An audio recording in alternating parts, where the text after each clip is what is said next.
साथियों नमस्कार। Science and technology की आज की क्लास में हम बात करेंगे धातु और अधातुओं के बारे में, अर्थात मेटल एंड नॉन मेटल्स के बारे में। हमारी जो आवर्त सारणी है, आवर्त सारणी एक ऐसी सारणी होती है जिसमें सभी तत्वों को व्यवस्थित क्रम में रखा जाता है। उस आवर्त सारणी में कुछ तत्वों को तो किस श्रेणी में रखा जाता है, धातु की श्रेणी में रखा जाता है, और कुछ कुछ तत्वों को किस श्रेणी में रखा जाता है, अधातुओं की श्रेणी में रखा जाता है। अब धातु और अधातु की श्रेणी में रखने के लिए सबसे पहले तत्व के क्या देखे जाते हैं, कुछ गुण देखे जाते हैं। प्रत्येक तत्व के दो प्रकार के गुण होते हैं। एक प्रकार के गुण को बोलते हैं हम फिजिकल प्रॉपर्टीज, फिजिकल प्रॉपर्टीज या भौतिक गुणधर्म, भौतिक गुणधर्म। और दूसरे प्रकार के जो गुण होते हैं उनको बोलते हैं रासायनिक गुणधर्म या केमिकल प्रॉपर्टीज, रासायनिक गुण या केमिकल प्रॉपर्टीज। अब किसी पदार्थ को धातु या अधातु के रूप में कैटेगराइज करने के लिए धातु उस तत्व के क्या देखे जाते हैं, रासायनिक गुण देखे जाते हैं, केमिकल प्रॉपर्टीज देखी जाती हैं। इसलिए हम कह सकते हैं कि किसी भी तत्व को धातु और अधातु में वर्गीकरण करने का जो आधार है वो उस तत्व के रासायनिक गुण होते हैं या केमिकल प्रॉपर्टीज होती हैं। अब धातुओं को भी, धातु के भी आगे दो प्रकार के गुण होते हैं, वही फिजिकल प्रॉपर्टीज, फिजिकल प्रॉपर्टीज जिसे भौतिक गुणधर्म हम कह देते हैं, इसी प्रकार केमिकल प्रॉपर्टीज जिसे हम क्या कह देते हैं, रासायनिक गुणधर्म कह देते हैं। तो आइए देखते हैं धातुओं के भौतिक गुण और रासायनिक गुण। सबसे पहले बात करेंगे फिजिकल प्रॉपर्टीज के बारे में। धातुओं की फिजिकल प्रॉपर्टीज या भौतिक गुणों के बारे में यदि हम बात करें तो सबसे पहला गुण जो देखते ही धातुओं को पता लगता है वो है अधिकांश धातुओं का ठोस अवस्था में होना। ज्यादातर धातुएं जिन्हें हम देखते हैं, जैसे सोने को हमने देखा, चांदी, लोहा, वो सब किस अवस्था में मिलते हैं, ठोस। तो इस शब्द पर आप याद ध्यान दें, अधिकांश, ना कि सभी धातुएं। सभी धातुएं ठोस नहीं होती। अब कौन सी धातु ठोस नहीं होती इसकी भी आगे क्लास में हम बात करेंगे, लेकिन आपको इतना ध्यान रखना है कि सभी धातुएं ठोस नहीं होती, लेकिन ज्यादातर धातुएं क्या होती हैं, ठोस होती हैं और उनमें चमक होती है, इसलिए वो चमकती हैं। तो पहला जो फिजिकल प्रॉपर्टीज धातु की हो गई वो क्या हो गई कि सब अधिकांश धातुएं ठोस होती हैं और अधिकांश धातुएं क्या होती हैं, चमकती हुई दिखाई देती हैं। दूसरी इसकी फिजिकल प्रॉपर्टी है आघात वर्धन्यता। आघात वर्धन्यता का तात्पर्य है प्रत्येक धातु को यदि हम हथौड़े से पीटें तो उस धातु को किसमें कन्वर्ट किया जा सकता है, पतली चादर में क्या किया जा सकता है, कन्वर्ट किया जा सकता है। और आघात वर्धन्यता का ये जो गुण होता है, अर्थात पीटकर पतली चादर में परिवर्तित करने का ये जो गुण होता है वो अलग अलग धातुओं में अलग अलग मात्रा में होता है। सर्वाधिक मात्रा में होता है सोने में, उसके बाद होता है चांदी में। अर्थात सोने और चांदी को सबसे आसानी से किसमें परिवर्तित किया जा सकता है, पीट कर पतली चादर में परिवर्तित किया जा सकता है। क्यों? क्योंकि सोने और चांदी की आघात वर्धन्यता जो होती है वो सर्वाधिक होती है। अगला जो फिजिकल प्रॉपर्टी या भौतिक गुणधर्म है धातु का वो है तन्यता। तन्यता अर्थात किसी भी धातु को खींचकर पतले तार में परिवर्तित कर देना क्या कहलाता है, तन्यता कहलाता है। और तन्यता सर्वाधिक किसकी होती है, सोने की। अर्थात सोने को बिल्कुल आसानी से क्या किया जा सकता है, खींचकर पतले तार में परिवर्तित किया जा सकता है। अगली फिजिकल प्रॉपर्टी की बात करें, भौतिक गुणधर्म की यदि हम बात करें तो सभी की सभी जो धातुएं होती हैं वो ऊष्मा की सुचालक होती हैं, लेकिन एक धातु इसका क्या है, अपवाद है। दो धातु सॉरी इसका क्या है, अपवाद है। पहली कौन सी, पारा या पीबी इसे बोला जाता है, सॉरी सीसा जिसे पीबी बोला जाता है, और दूसरा एचजी जिसे पारा बोला जाता है। ये दो ऐसी धातुएं हैं जो ऊष्मा की सुचालक हैं। बाकी सभी धातुएं ऊष्मा, ये दो ऐसी धातुएं हैं जो ऊष्मा की कुचालक हैं, बाकी की सारी धातुएं ऊष्मा की क्या होती हैं, सुचालक होती हैं। इसी प्रकार विद्युत की भी ये सुचालक होती हैं, अर्थात इनसे आर पार होकर विद्युत जा सकता है। ऊष्मा की सुचालक का तात्पर्य है यदि धातु को रखें, धातु के एक सिरे से दूसरे सिरे तक हीट या ऊष्मा का ट्रांसफर होता है। एक तरफ से हम गर्म करेंगे तो दूसरा सिरा भी आगे की ओर क्या हो जाता है, गर्म हो जाता है। इसे ऊष्मा की सुचालकता कहते हैं। इसी प्रकार विद्युत की सुचालकता का तात्पर्य है एक तरफ से धारा प्रवाहित करें तो इसमें से पार होकर दूसरी तरफ तक धारा जा सके, उसे क्या कहते हैं, विद्युत की सुचालकता। और सभी जो धातुएं होती हैं वो विद्युत की क्या होती हैं, सुचालक होती हैं। उसमें से भी यदि क्रम देखें तो सबसे ज्यादा जो विद्युत की सुचालकता होती है वो किसकी होती है, चांदी की। ये क्रम कई बार परीक्षा में पूछा जाता है, इंपॉर्टेंट है, आपको ध्यान रखना है। सबसे ज्यादा सुचालक विद्युत की कौन सी धातु है, चांदी। उसके बाद नंबर आता है तांबे का, उसके बाद एल्यूमिनियम का, और सबसे कम विद्युत चालकता क्या है, किसकी है, शीशे की है। अब जो जितनी भी धातुएं होती हैं उनका गलनांक जो होता है वो भी क्या होता है, उच्च होता है। गलनांक का तात्पर्य है वो ताप जिस पर जो धातु होती है वो अपनी ठोस से तरल अवस्था में बदल जाए, वो क्या कहलाता है, गलनांक कहलाता है या मेल्टिंग पॉइंट कहलाता है। तो सभी धातुओं का मेल्टिंग जो पॉइंट होता है वो क्या होता है, उच्च होता है। अधिक ताप पर जाकर वो अपने द्रव अवस्था में या तरल अवस्था में परिवर्तित होती है। लेकिन इसके भी कुछ अपवाद हैं, जैसे gallium, caesium, lithium, potassium, sodium, इन सभी के जो गलनांक होते हैं वो अन्य धातु की अपेक्षा क्या होते हैं, काफी कम होते हैं। इसके अतिरिक्त एक अन्य फिजिकल प्रॉपर्टी जो धातुएं दर्शाती हैं वो है सोनारस का गुण। सोनोरस का गुण, सोनोरस का तात्पर्य है जब भी किसी धातु को हम दूसरी धातु की सतह पर क्या करते हैं, मारते हैं, तो वो क्या करती है, उससे टकराकर एक आवाज उत्पन्न करती हैं, और इसी गुण को क्या कह दिया जाता है, धातुओं का सोनारस गुण कह दिया जाता है। तो ये सभी के सभी गुण जो हैं वो धातु के क्या हैं, फिजिकल प्रॉपर्टीज हैं। तो इसमें से इस प्रकार के प्रश्न निकल सकते हैं कि निम्नलिखित में से धातु के भौतिक गुण कौन कौन से हैं। तो आपको ध्यान रखना है भौतिक गुण कौन कौन से होंगे। मेल्टिंग पॉइंट, मेल्टिंग पॉइंट मतलब गलनांक धातु का कौन सा गुण है, भौतिक गुण है। तन्यता, चमकना, ठोस होना, इसी प्रकार आघात वर्धन्य, ठीक है, सोनोरस, ये सभी के सभी गुण क्या हैं, भौतिक गुण हैं किसके, धातु के। अब देखते हैं धातुओं के रासायनिक गुण। तो आइए देखते हैं धातुओं के रासायनिक गुण के बारे में।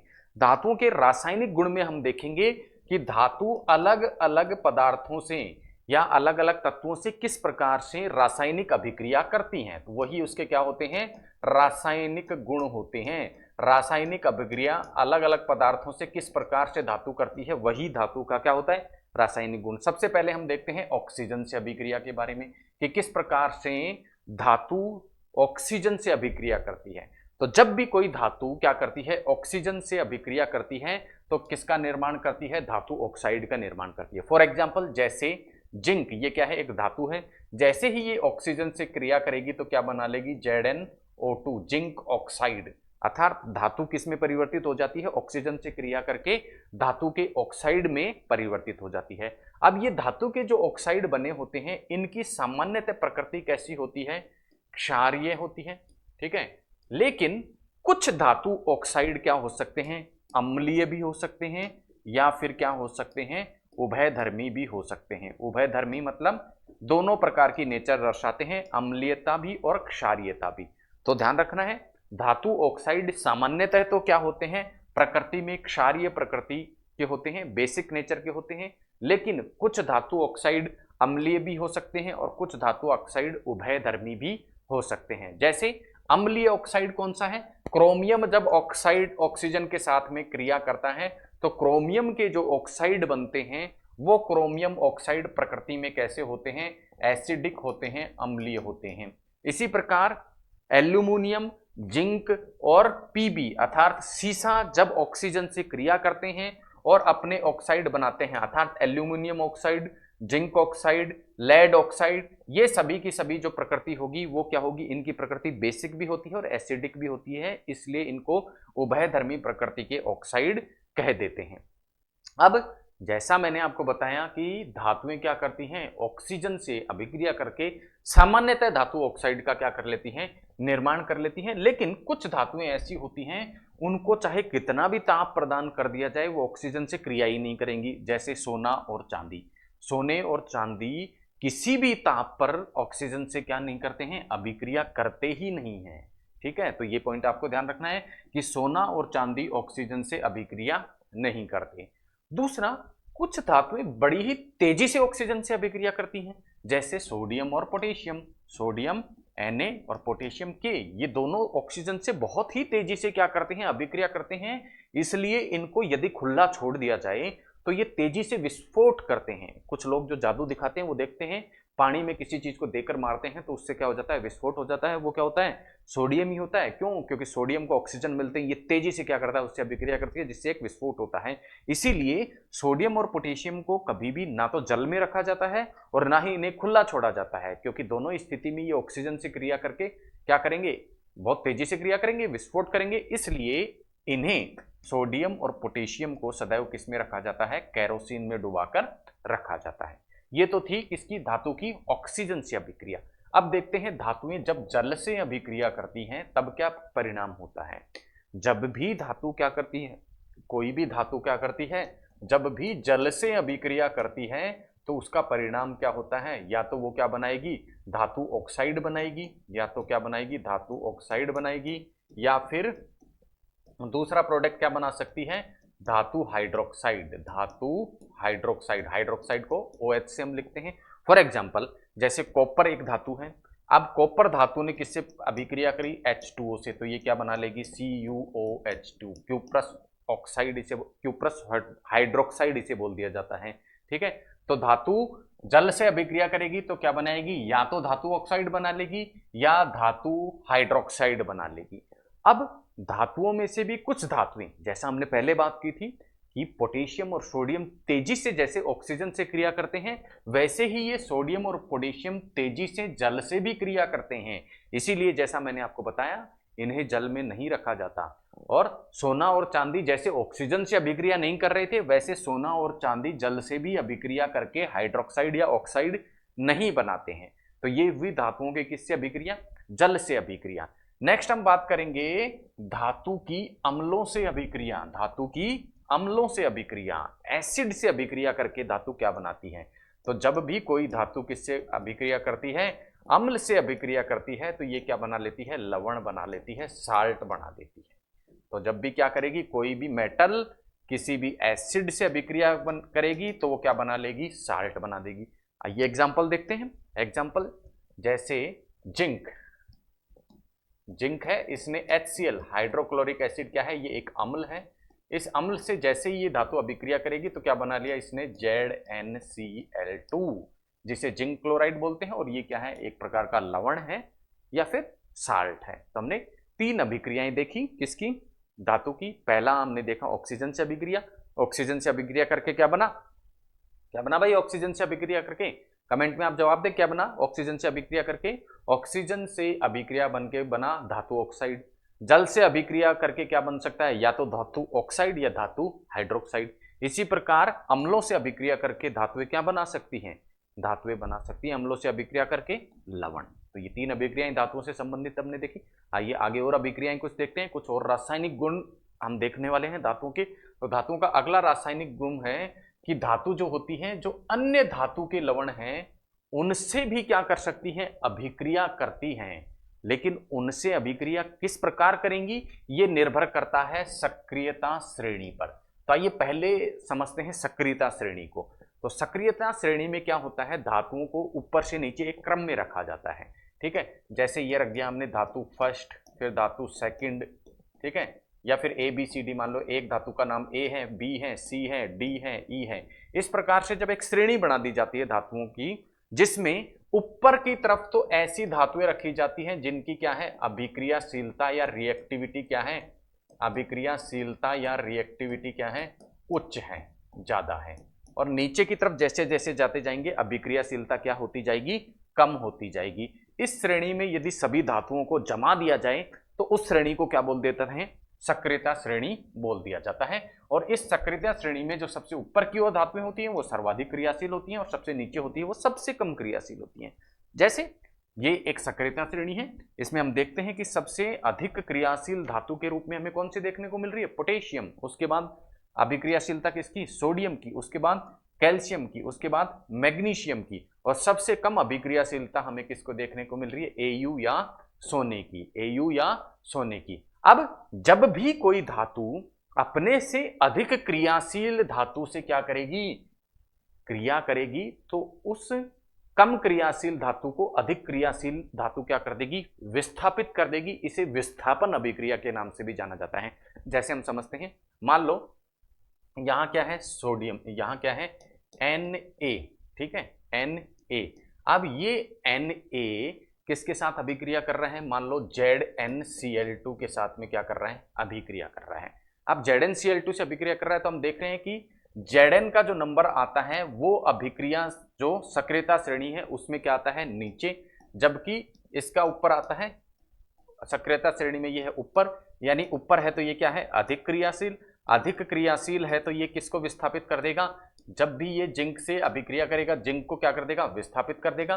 तो क्या होगा, अब बन क्या जाएगा, ZnCl2 की जगह क्या बन जाएगा, NaCl क्या बन जाएगा, प्राप्त हमें हो जाएगा। तो इस प्रकार की अभिक्रिया को क्या बोल देते हैं, विस्थापन अभिक्रिया। कब होती है, जब धातु क्या करती है, अन्य धातु लवण से, ये तो हो गई धातु और ये हो गया अन्य धातु का लवण, उनमें जब आपस में अभिक्रिया होती है तो उच्च अभिक्रियाशीलता वाली जो धातु है, या हम कह सकते हैं सक्रियता श्रेणी में जो ऊपर स्थान रखती है वो धातु नीचे स्थान रखने वाली धातु को विस्थापित कर देती है। सक्रियता श्रेणी हमने देख ली, और किस प्रकार सक्रियता श्रेणी से विस्थापन अभिक्रिया होती है इसको भी हमने जाना। आइए अगला रासायनिक गुण देखते हैं। धातु जब अधातुओं से क्या करेंगी, रिएक्शन करेंगी, तब क्या परिणाम होगा। देखिए जब भी धातु क्या होती है, जब भी धातु क्या करेगी, अधातु से रिएक्शन करेगी, तो उस स्थिति में क्या होगा, धातु क्या करेगी, आयन दे देगी। ठीक है, धातु क्या बना लेगी, धातु पर तो क्या बना जाता है, धनायन, अर्थात ये इलेक्ट्रॉन का त्याग करती है, और इस पर क्या बन जाता है, ऋणायन बन जाता है। यानी इस पर तो आ जाता है पॉजिटिव चार्ज और इस पर आ जाता है नेगेटिव चार्ज। और कारण क्या होता है, ये तो दे देती है इलेक्ट्रॉन और ये कर लेती है इलेक्ट्रॉन ग्रहण। ये तो इलेक्ट्रॉन का त्याग कर देती है, ये इलेक्ट्रॉन का ग्रहण कर लेती है। तो परिणाम क्या हो जाता है, यहाँ तो धनायन बन जाता है और यहाँ क्या बन जाता है, ऋणायन बन जाता है। पॉजिटिव चार्ज और नेगेटिव चार्ज दोनों के बीच में क्या होगा, आकर्षण होगा, और आकर्षण से क्या बन जाते हैं, वैद्युत संयोजी, वैद्युत संयोजी यौगिक बन जाएंगे, वैद्युत संयोजी कंपाउंड बन जाएंगे। ठीक है, इलेक्ट्रोस्टैटिक कंपाउंड बन जाएंगे। और इन कंपाउंड्स में जो बॉन्ड है वो क्या है, धनायन और ऋणायन के बीच में है, तो मजबूत बॉन्ड है। इसीलिए ये जो आयनिक यौगिक या वैद्युत संयोजी यौगिक होते हैं, इनका गलनांक क्या होता है, उच्च। मेल्टिंग पॉइंट क्या होता है, उच्च। क्यों, क्योंकि मेल्टिंग पॉइंट उच्च इसलिए है क्योंकि ये प्लस और माइनस के बॉन्ड से बने हैं। ठीक है, और इस प्रकार के बॉन्ड क्या होते हैं, मजबूत होते हैं। इनको तोड़ने के लिए ज्यादा ऊर्जा चाहिएगी, तो इनके जो गलनांक होंगे वे उच्च होंगे, अवस्था इनकी ठोस होगी, कठोर होंगे, और साथ ही साथ जल में ये घुलनशील होंगे और विद्युत के क्या होंगे, सुचालक होंगे। बनते कैसे हैं, धातु इलेक्ट्रॉन को त्यागती है, धनायन बना लेती है, अधातु इलेक्ट्रॉन को ग्रहण करती है। जैसे फॉर एग्जांपल सोडियम एक धातु है, ठीक है, क्लोरीन एक क्या है, अधातु है। तो ये तो हो गई धातु और ये क्या हो गई, अधातु। अब क्या होगा, सोडियम एक इलेक्ट्रॉन क्या करेगा, त्यागेगा, त्यागते क्या बन गया, Na+। इसी प्रकार क्लोरीन क्या करेगा, एक इलेक्ट्रॉन ग्रहण करेगा। ये जो त्यागा है ये किसने ले लिया, क्लोरीन ने, तो क्लोरीन क्या बन जाएगा, Cl-। दोनों में बॉन्ड बनेगा और क्या बन जाएगा, NaCl। और ये NaCl किस प्रकार का यौगिक होगा, आयनिक यौगिक होगा, वैद्युत संयोजी यौगिक होगा, कठोर होगा, ठोस होगा, साथ ही साथ जल में क्या होगा, घुलनशील होगा। गलनांक और क्वथनांक जो होंगे वो क्या होंगे, उच्च होंगे। मेल्टिंग पॉइंट और बॉइलिंग पॉइंट इन पदार्थों के क्या होते हैं, उच्च होते हैं। कारण हमने समझा क्यों उच्च होते हैं। तो ये थी किसके साथ में अभिक्रिया, हमारी धातुओं की अधातुओं के साथ अभिक्रिया। अब धातु की एक अन्य अभिक्रिया जिसे हम संक्षारण के नाम से जानते हैं, दैनिक जीवन में बहुत महत्वपूर्ण यह अभिक्रिया है जो हमें दिन प्रतिदिन देखने को मिलती है, और निश्चित रूप से हमारे सिलेबस में लिखा हुआ है दैनिक जीवन में विज्ञान। तो दैनिक जीवन से संबंधित होने के कारण यहाँ से प्रश्न पूछे जाने की जो प्रबलता है वो बहुत अधिक हो जाती है। तो दैनिक जीवन में किस किस प्रकार के उदाहरण देखते हैं, आइए समझते हैं। सबसे पहले जब भी हम धातुओं को क्या कर देते हैं, खुला छोड़ दिया, तो खुला छोड़ दिया मतलब उसका संपर्क किससे होगा, उनका संपर्क वायुमंडल में उपस्थित गैसों से होगा। और वायुमंडल में उपस्थित जो गैसें हैं वो अलग अलग धातुओं से अलग अलग प्रकार से क्या करती हैं, क्रिया करती हैं। फॉर एग्जाम्पल यदि हमने चांदी को वायुमंडल में खुला छोड़ दिया तो हम देखते हैं चांदी काली पड़ जाती है। उसका कारण क्या होता है, चांदी वायुमंडल में उपस्थित सल्फर डाइऑक्साइड जो गैस होती है, SO2 जो गैस होती है, उससे अभिक्रिया कर लेगी। अब क्या होगा, चांदी मतलब Ag, SO2 से इसने अभिक्रिया करी तो क्या बना लिया, AgS बना लिया, सिल्वर सल्फाइड बना लिया। अब ये सिल्वर सल्फाइड क्या होता है, इसका जो रंग होता है वो काला होता है, तो एक काली परत जम जाती है जब चांदी के बर्तनों को खुला छोड़ दिया जाता है। तो देखिए ये चांदी के बर्तन है, इसको हमने खुला छोड़ दिया, खुले छोड़ने से काली परत जम जाएगी। और ये काली परत होती किसकी है, ऐसा प्रश्न पूछा जा सकता है कि ये काली परत किसकी होती है, केमिकल रूप से इसको क्या बोला जाता है, क्या बोला जाता है भाई, सिल्वर सल्फाइड बोला जाता है, सिल्वर सल्फाइड बोला जाता है। कलर कैसा होता है, ब्लैक। साथ ही यही अभिक्रिया हमें एक अन्य दैनिक जीवन के उदाहरण में भी देखने को मिलती है कि जब भी चांदी के चम्मच से यदि अंडे को खा लिया जाएगा, चांदी की चम्मच से यदि अंडा खाया जाएगा, ठीक है, तो चांदी की चम्मच से जब भी क्या खा लिया जाएगा, अंडा खा लिया जाएगा, तो इसी प्रकार AgS का निर्माण हो जाता है। अब आपके मन में प्रश्न उठेगा कि अंडे से किस प्रकार से चांदी की चम्मच से अंडा खाने से किस प्रकार से ये एजीएस बन गया, या हम कह सकते हैं सल्फाइड बन गया। ठीक है, चांदी का सल्फाइड बन गया। तो सिल्वर सल्फाइड अंडे से किस प्रकार बनता है, उसके पीछे की मैकेनिज्म को यदि हम देखें तो अंडे में क्या होता है, सल्फर। अंडे में क्या होता है, सल्फर। जैसे ही चांदी की चम्मच से अंडा खाएंगे, ये सल्फर किसके संपर्क में आ गया, चांदी के संपर्क, एजी के संपर्क में आ गया और बना लेगा क्या, एजी। इसीलिए चांदी की चम्मच से अंडा नहीं खाया जाता।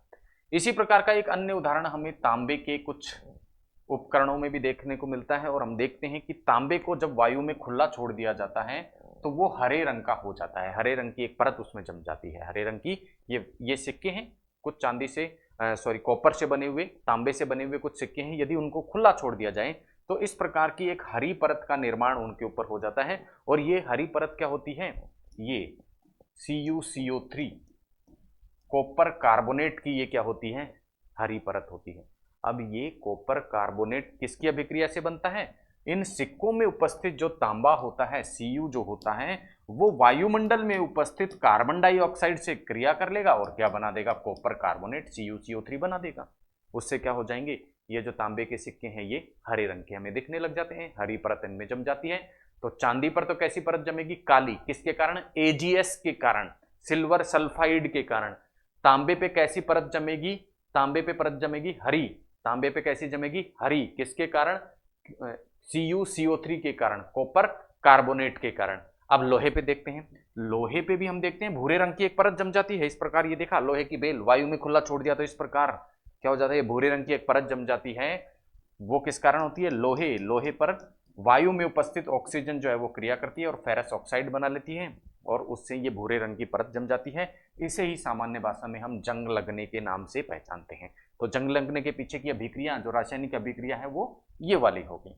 अब क्या जंग लगाने से सुरक्षा की जा सकती है, ऐसे कोई उपाय किए जा सकते हैं कि जंग ना लगे? उसके लिए क्या करना पड़ेगा कि लोहे और वायुमंडल में संपर्क को तोड़ दिया जाए, यानी लोहा और वायुमंडल के बीच में यदि कोई परत ला दी जाए तो उससे क्या होगा, लोहा और वायुमंडल में उपस्थित ऑक्सीजन सीधे संपर्क में नहीं आएंगे, सीधे संपर्क में नहीं आएंगे तो जंग नहीं लगेगा। आइए किस प्रकार के उपाय ऐसे हो सकते हैं। पहला उपाय इसके लिए किया जा सकता है यसेद लेपन। यसेद लेपन में क्या किया जाता है, लोहा जो होता है, ये मान लो लोहे की कोई सतह है, इस पर क्या किया जाता है, इस पर जिंक की परत चढ़ा दी जाती है। एक परत चढ़ा दी और ये परत किसकी है, जिंक की। ये लोहे पर क्या हो गई, ये लोहा है, लोहे पर किसकी परत चढ़ा दी, जिंक की परत जब चढ़ा देते हैं तो इसे क्या बोल देते हैं, यसेद लेपन। अब जो ऑक्सीजन होती है वो सीधा इस परत के संपर्क में नहीं आती, यहीं पर इसका संपर्क रहता है बस। इसके कारण क्या होता है, धातु और ऑक्सीजन मिल नहीं पाते, जिससे जंग नहीं लगता। तो पहला उपाय तो ये हो गया। ये दूसरा, मिश्र धातु बना दी जाए। ठीक है, यानी धातु को किसी अन्य धातु के साथ में मिला दिया जाए और उससे क्या बना ली जाए, मिश्र धातु बना ली जाए। तो तब भी क्या, जंग से सुरक्षा की जा सकती है, संक्षारण से सुरक्षा की जा सकती है। इसके अलावा यदि पेंट, तेल या ग्रीस लगा दिया जाए, इस सतह पर क्या लगा दिया जाए, पेंट लगा दिया जाए या फिर ग्रीस लगा दिया जाए या तेल लगा दिया जाए, तो अब भी क्या हो जाएगा, सीधा संपर्क वातावरण से टूट जाएगा इस धातु की सतह का, तो संक्षारण से क्या हो जाएगी, सुरक्षा हो जाएगी। इसी प्रकार के कुछ अन्य उपाय कहें, क्रोमियम का लेपन कर दिया जाए इसकी सतह पर, या एनोडीकरण की प्रक्रिया कर दी जाए। इस प्रक्रिया के द्वारा भी संक्षारण को रोका जा सकता है। तो ये थी संक्षारण से उपाय की कुछ सामान्य प्रक्रियाएं। अब धातुओं से संबंधित एक टर्म हमने देखा, मिश्र धातुएं, कि मिश्र धातुएं बनाकर संक्षारण को रोका जा सकता है। तो अब हम पढ़ेंगे कुछ महत्वपूर्ण मिश्र धातुओं के बारे में जो दैनिक जीवन में हम देखते हैं, हम प्रयोग में लेते हैं, इसलिए परीक्षा की दृष्टि से महत्वपूर्ण हो जाती है और परीक्षा में इसमें से प्रश्न पूछा जा सकता है। उसमें से पहली मिश्र धातु है पीतल। पीतल क्या है, जैसा मैंने बताया, मिश्र धातु क्या होगी, दो या दो से अधिक धातुओं से मिलकर बनी होगी। तो पीतल किस किस से मिलकर बना होता है, कॉपर और जिंक, तांबा और जिंक से मिलकर बना होता है। इसी प्रकार कांसा, कांस्य पदक, आप देखते हैं ओलंपिक में इस खिलाड़ी ने कांस्य पदक जीता, तो वो कांस्य पदक या कांसा जो होता है वो किससे मिलकर बना होता है, तांबा और टिन, एसएन जिसे बोलते हैं, उन दोनों से मिलकर बना होता है। इसी प्रकार गन मेटल, गन में जो मेटल प्रयोग की जाती है वो तांबा, जिंक और टिन, तीनों से मिलकर बनी हुई होती है। इसी प्रकार जर्मन सिल्वर, जर्मन जो सिल्वर होती है वो तीन धातुओं के मेल से बनती है, तांबा, जिंक और निकल। तो आप ध्यान से देखिए, जर्मन सिल्वर का नाम तो क्या है, जर्मन सिल्वर, लेकिन यहाँ इसके अवयव में कहीं भी हमें सिल्वर देखने को नहीं मिल रही। तो इस प्रकार का ट्रिकी क्वेश्चन परीक्षा में आ सकता है कि दे दिया जाए कि निम्नलिखित में से जर्मन सिल्वर के अवयव कौन सी धातु हैं, तो आप सिल्वर देख के एक ऑप्शन आपको सिल्वर दिखाई देगा तो जरूर आप सिल्वर को टिक कर सकते हैं। लेकिन आपको ध्यान रखना है जर्मन सिल्वर में तांबा, जिंक और निकल है, सिल्वर नहीं होती। इस्पात की यदि हम बात करें तो इसमें लोहा, कार्बन और कोई एक अन्य धातु होती है। इसी तरह यदि अमलगम की यदि हम बात करें तो पारा जो होता है, पारा अन्य सभी धातुओं के साथ मिलकर जब मिश्र धातु बनाता है तो उसे क्या कह दिया जाता है, अमलगम। तो अमलगम कौन बनाता है, पारा बनाता है जब उसको अन्य धातुओं के साथ मिलाया जाता है। इसी प्रकार नाइक्रोम, जैसा कि इसके नाम से स्पष्ट है, विद्युत हीटर की कुंडली इसके द्वारा बनी होती है। नाइक्रोम नाम से स्पष्ट है, एक तो निकिल होगा, एक क्रोमियम होगा और साथ में कौन होता है, लोहा या फेरस होता है। ब्रिटेनिका, ब्रिटेनिका में होता है एंटीमनी, तांबा और टिन। ये हुई कुछ महत्वपूर्ण मिश्र धातुएं। आइए कुछ और मिश्र धातुओं को देखते हैं। स्टेनलेस स्टील, अब देखिए स्टील जो होते हैं, स्टील को हम कुछ भागों में डिवाइड कर सकते हैं, कुछ प्रकारों में डिवाइड कर सकते हैं, जैसे stainless steel, tungsten steel, silicon steel, cobalt steel, manganese steel. सभी प्रकार के जो स्टील हैं इसके जो कंपोनेंट, सभी प्रकार के स्टील मिश्र धातु हैं, लेकिन इनके कंपोनेंट्स क्या होते हैं, अलग अलग होते हैं। इनमें उपस्थित अवयव धातु क्या होती है, अलग अलग होती है। जैसे स्टेनलेस स्टील में कौन कौन सी, लोहा, कार्बन, क्रोमियम और निकल होता है। इसी प्रकार टंगस्टन स्टील में लोहा, कार्बन, क्रोमियम, ये तो कॉमन है, लेकिन साथ में टंगस्टन और वेनेडियम होता है। अब ये जो टंगस्टन स्टील है इसकी विशेषता ये है कि ये उच्च तापमान, हायर टेम्परेचर को सहने में सक्षम होता है। सिलिकॉन स्टील की यदि हम बात करें तो इसमें भी लोहा, कार्बन होता है, साथ में सिलिकॉन होता है। अब सिलिकॉन की उपस्थिति के कारण ये सिलिकॉन स्टील क्या होता है, अम्लरोधी होता है, अर्थात अम्ल इस पे क्रिया नहीं कर पाते, इसलिए अम्लों को सिलिकॉन स्टील के पात्र में रखा जाता है। उसके बाद आता है कोबाल्ट स्टील। कोबाल्ट स्टील में लोहा, कार्बन और साथ में क्या होता है, कोबाल्ट होता है। अब चूंकि कोबाल्ट का जो चुंबकीय गुण है वो अत्यधिक मात्रा में होते हैं, इसीलिए चुंबक बनाने में इस प्रकार के कोबाल्ट स्टील का प्रयोग किया जाता है। अगला स्टील है मैग्नीज स्टील। मैग्नीज स्टील में होता है लोहा, कार्बन और मैग्नीज। अब मैग्नीज चूंकि बहुत ही कठोर होता है, इसलिए इस प्रकार के मैग्नीज स्टील का प्रयोग तिजोरी बनाने में किया जाता है, ताकि इस मजबूत तिजोरी को चोर तोड़ ना सके। अब जब भी जो इस्पात हमने बनाया है, इस्पात को यदि गर्म कर दिया जाए तो बार बार जब इस्पात को गर्म किया जाता है उच्च ताप पर और उसको ठंडा किया जाता है गर्म करके, तो उसकी जो मजबूती, उसकी जो कठोरता है, मजबूती नहीं सॉरी, कठोरता क्या है, घट जाती है। और इस प्रकार से इस्पात को उच्च ताप पर गर्म करके उसकी कठोरता घटाने का जो प्रोसेस है, कम करने का जो प्रोसेस है, उसे एनिलिंग के नाम से जाना जाता है। किस नाम से जाना जाता है, एनिलिंग के नाम से जाना जाता है। ये बात हुई स्टील की। स्टील की कुछ मिश्र धातुएं जिनको हमने देखा। अब हम बात करते हैं अगली मिश्र धातु, जिसे कहा जाता है जर्कोनियम। जर्कोनियम नाम की जो मिश्र धातु है उसका प्रयोग किया जाता है बंदूक की गोली बनाने में। तो जर्कोनियम किस काम में आती है, बंदूक की जो गोली होती है वो जर्कोनियम की बनी होती है।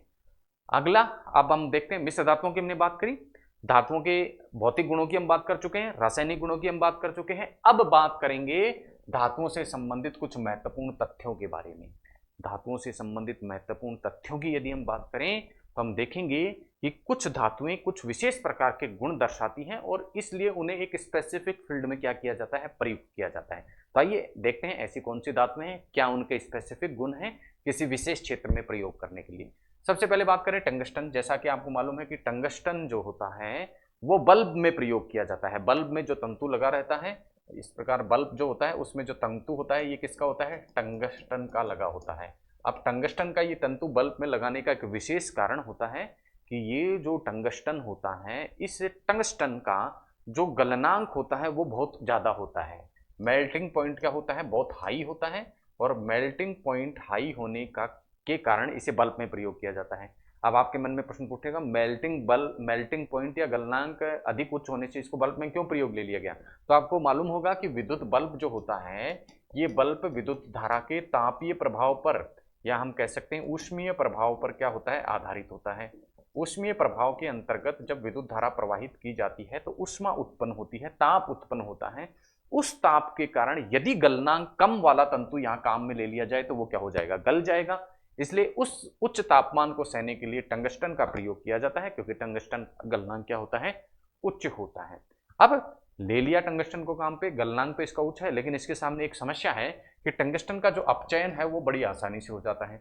इसलिए टंगस्टन के अपचयन को रोकने के लिए बल्ब में से हवा निकाल दी जाती है, और हम देखते हैं बल्ब में किस प्रकार का माध्यम होता है, निर्वात, ताकि टंगस्टन का जो तंतु है उसका अपचयन ना हो। ये बात हुई टंगस्टन की। इसके बाद में एक अन्य धातु जिसके साथ, जो सल्फाइड के साथ में क्रिया करके बेरियम, बेरियम नाम की जो धातु है, ये बेरियम सल्फाइड के साथ में क्रिया करके एक यौगिक बनाती है जिसे कहा जाता है बेरियम सल्फाइड, बेरियम सल्फाइड।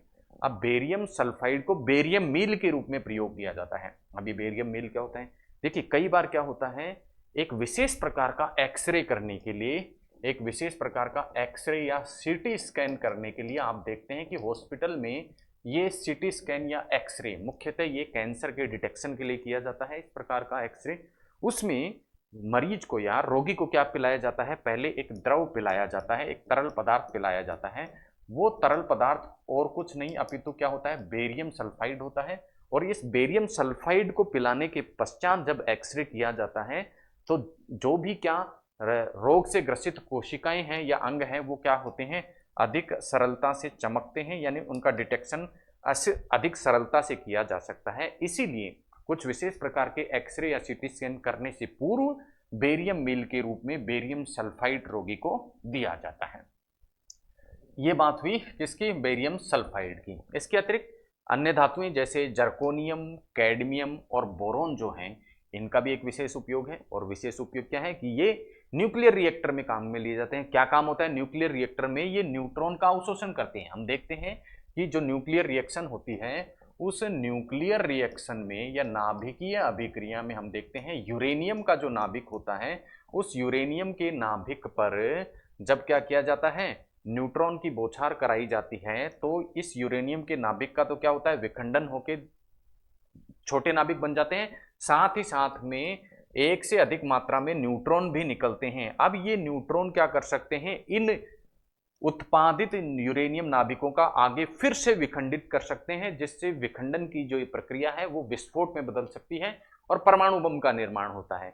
लेकिन न्यूक्लियर रिएक्टर में हमें नियंत्रित श्रृंखला अभिक्रिया रखनी होती है, अर्थात ये यूरेनियम के विखंडन से जो यूरेनियम बना और ऊर्जा प्राप्त हुई, वो ऊर्जा असीमित ना हो जाए, इसके लिए ये आवश्यक होगा कि निकले हुए न्यूट्रॉन वापस से इस यूरेनियम पे हमला ना करें। इसलिए इन न्यूट्रॉन्स का अवशोषण आवश्यक होता है, और उस अवशोषण के लिए आवश्यक होते हैं जर्कोनियम, कैडमियम और बोरोन, अर्थात ये न्यूक्लियर रिएक्टर में न्यूट्रॉन के अवशोषक के रूप में कार्य करते हैं। अब अगली धातु है SnS2, इसे बोला जाता है टिन। जब टिन सल्फाइड के साथ अभिक्रिया कर लेती है तो इसे बोला जाता है टिन सल्फाइड। अब ये टिन सल्फाइड जो होता है वो गोल्डन पेंट, गोल्डन कलर का जो पेंट आप देखते हैं, उस गोल्डन पेंट का प्रमुख अवयव SnS2 ही होता है, टिन सल्फाइड ही होता है। इसे मोज़ेक गोल्ड के नाम से भी जाना जाता है। आइए देखते हैं कुछ और धातुओं के बारे में। इसी प्रकार पटाखों की रोशनी का जो रंग आपको दिखाई देता है वो भी कुछ धातु और अधातुओं के कारण ही दिखाई देता है। जैसे बेरियम जो होती है, बेरियम के कारण लाल रंग, हरा रंग जो होता है वो किसके कारण होता है, बेरियम के कारण। इसी प्रकार पटाखों की रोशनी का जो लाल रंग होता है वो एस्ट्रोनशियम के कारण हमें दिखाई देता है। बात करें सबसे हल्की धातु के बारे में, तो सबसे हल्की जो धातु है वो है लिथियम। अब ये लिथियम हल्की धातु होने के साथ साथ में एक प्रबल अपचायक भी है। प्रबल अपचायक का तात्पर्य है इसका स्वयं का ऑक्सीडेशन बड़ी आसानी से हो जाता है। इसके अतिरिक्त कुछ धातुएं जैसे सोना, चांदी, तांबा, प्लेटिनम, बिस्मिथ, इनकी क्रियाशीलता या रिएक्टिविटी बहुत ही ज्यादा कम होती है, इसलिए ये स्वतंत्र अवस्था में पाए जाते हैं। जैसे सोने का फॉर्मूला आप देखेंगे तो इसका है Au, चांदी का क्या है Ag, प्लेटिनम का क्या है Pt। अब लेकिन बाकी की अन्य धातुओं का यदि हम देखें तो वो इस प्रकार से एकल परमाणु या स्वतंत्र अवस्था में नहीं पाई जाती, लेकिन सोना, चांदी, तांबा, प्लेटिनम, बिस्मिथ बिना किसी अन्य यौगिक के साथ क्रिया करें स्वतंत्र अवस्था में पाई जाती हैं। जैसे अन्य जो धातुएं हैं वो किसी ना किसी अन्य पदार्थ से, अन्य तत्व से अभिक्रिया करके कंपाउंड के रूप में पाई जाती हैं, जबकि Au, Ag, Pt अर्थात सोना, चांदी, प्लेटिनियम, बिस्मिथ, इनकी अभिक्रियाशीलता इतनी कम होती है इनकी रिएक्टिविटी इतनी कम होती है कि ये अन्य तत्वों के साथ संयुक्त अवस्था में न पाई जाकर स्वतंत्र अवस्था में पाई जाती हैं। इसी कारण चांदी, सोना, प्लेटिनम और जो पारा हैं, इन्हें उत्कृष्ट धातु के रूप में भी जाना जाता है। एक धातु होती है पैलेडियम। पैलेडियम जो धातु होती है उसका प्रयोग किया जाता है वायुयान के निर्माण में। इसी प्रकार एक धातु होती है टाइटेनियम। टाइटेनियम धातु का निर्माण होता है, टाइटेनियम धातु का प्रयोग होता है जितने भी हमारे डिफेंस अपरेटस हैं, रक्षा उपकरण जो हैं, उनको बनाने में टाइटेनियम का प्रयोग किया जाता है। इसीलिए स्ट्रेटेजिक मेटल या रणनीतिक धातु के नाम से भी इस टाइटेनियम को जाना जाता है।